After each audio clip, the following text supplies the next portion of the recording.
ഇവിടെ ഇലക്ഷനൊക്കെ ആയല്ലോ, അതിലൊക്കെ പോസ്റ്ററൊക്കെ നിറഞ്ഞല്ലോ. പോസ്റ്റർ തന്നെ. KJ ഷൈൻ ടീച്ചറെ നമ്മുടെ സ്ഥാനാർത്ഥി ഹൈബീഡിനെ വിജയിപ്പിക്കുക. അല്ലടാ അങ്ങനെ ഇതിനൊത്തിരി പോസ്റ്റർ മിസ്സിംഗ് ആണല്ലോ. അതെ, മിസ്സിംഗ് ആണ്. LDF ഉണ്ട്, UDF ഉണ്ട്, BJP മിസ്സിംഗ് ആണ്. BJP സ്ഥാനാർത്ഥിയിൽ എന്താ പ്രഖ്യാപിക്കാതെ? എല്ലാവരും ചോദിക്കുന്ന ചോദ്യമാണത്. ചുവരൊക്കെ എഴുതി പ്രവർത്തകർ കാത്തിരിക്കുകയാണ് ആ ഒരു പേരിന് വേണ്ടിയിട്ട്. പക്ഷേ ജ്യോതിയും വന്നില്ല, തീയും വന്നില്ല. ഈ മറ്റ് സ്ഥാനാർത്ഥികളുടെ പ്രചരണമൊക്കെ പകുതിയായി.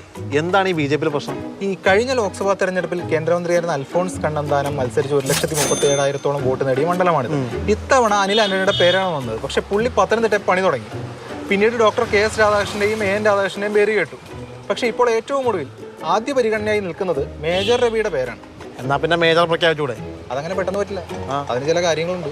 അതായത് സ്ഥാനാർത്ഥിത്വത്തിന് വേണ്ടി പലരും ഇടിക്കുന്നുണ്ട്. ജയസാധ്യതയുള്ള മണ്ഡലമൊന്നും അല്ലെങ്കിൽ പോലും വലിയ ഇടിയാണ്.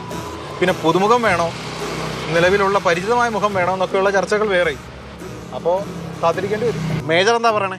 കേട്ടു നോക്കാം. നല്ല ഫ്രേസാണ്. ചോരൊക്കെ കാത്തിരിക്കുന്നതിൻ്റെ പേര് എഴുതാൻ വേണ്ടിയിട്ടത്. അങ്ങനൊരു സംസാരമൊക്കെ ഉണ്ടായിട്ടുണ്ട്. അതിലുള്ള ഒരു പ്രപ്പോസലൊക്കെ പോയിട്ടുണ്ടോ എന്നുള്ളതെല്ലാം ഞാൻ അറിഞ്ഞിട്ടുണ്ട്. പക്ഷേ മോളിൽ നിന്നാണല്ലോ അതിൻ്റെ തീരുമാനം വരുന്നത്.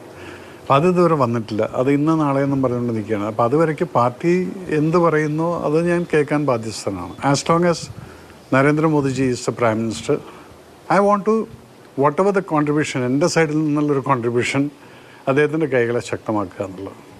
അപ്പം അതിനു വേണ്ടിയിട്ട് സ്ഥാനാർത്ഥി ആയാലും ചുമരിൽ പേരില്ലെങ്കിലും ഉണ്ടെങ്കിലും എല്ലാം ഒരേമാതിരി അതേ മേജർ രവി വർക്ക് ചെയ്തുകൊണ്ടിരിക്കുന്നതായിരുന്നു. അല്ലല്ല അങ്ങനെ ബുക്ക്ഡ് BJP ചുവരിലൊക്കെ ഈയിടത്തെങ്ങാനും ഒരു പേര് വരുമോ? നമ്മൾ ഈ നാടകം തുടങ്ങുന്നതിന് മുമ്പ് കേട്ടിട്ടില്ലേ, ഏതാനും നിമിഷങ്ങൾക്കകം എന്ന് പറഞ്ഞ പോലെ ഏതാനും നിമിഷങ്ങൾക്കകം സ്ഥാനാർത്ഥി ഉണ്ടാകുമെന്നാണ് നേതാക്കൾ പറയുന്നത്.